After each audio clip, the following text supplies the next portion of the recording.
H-1B വിസകൾക്ക് ഇനി ചെലവേറും. H-1B വിസകൾക്ക് $1,00,000 fees ഏർപ്പെടുത്താൻ president Donald ട്രംപിന്റെ നീക്കം. ഈ പദ്ധതി അണിയറയിൽ ഒരുങ്ങുകയാണെന്ന് വൈറ്റ് ഹൌസ് ഉദ്യോഗസ്ഥനെ ഉദ്ധരിച്ച് ബ്ലൂംബെർഗ് റിപ്പോർട്ട് ചെയ്തു. ഇത് സംബന്ധിച്ച എക്സിക്യൂട്ടീവ് ഉത്തരവിൽ US പ്രസിഡന്റ് ഡൊണാൾഡ് ട്രംപ് ഒപ്പുവച്ചു.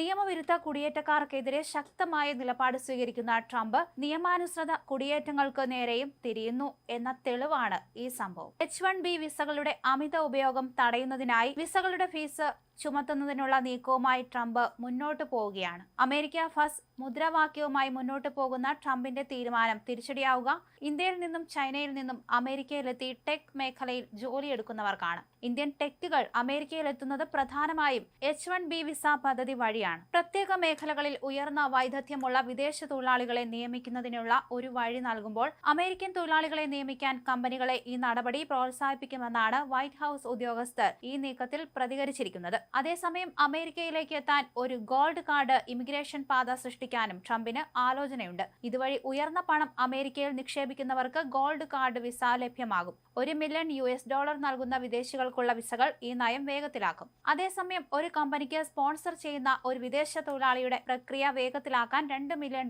നൽകാൻ അനുവദിക്കും. കുടിയേറ്റം തടയുന്നതിനും രാജ്യത്തേക്ക് അനുവദിക്കുന്ന വിദേശികളുടെ തരത്തിൽ പുതിയ പരിധികൾ ഏർപ്പെടുത്തുന്നതിനുമുള്ള ഭരണകൂടത്തിന്റെ ശ്രമങ്ങളുടെ ഒരു പരമ്പരയിലെ ഏറ്റവും പുതിയതാണ് ഈ നീക്കങ്ങൾ. അതേസമയം നേരത്തെ ഇലോൺ മസ്ക് അടക്കം ട്രംപിന്റെ ഈ നീക്കത്തിൽ എതിർപ്പുമായി രംഗത്ത് വന്നിരുന്നു. H-1B തൊഴിലാളികളെ വളരെയധികം ആശ്രയിക്കുന്ന വ്യവസായികളെ അവ സാരമായി ബാധിക്കുമെന്നാണ് ടെക് കമ്പനികൾ വിശദീകരിക്കുന്നത്.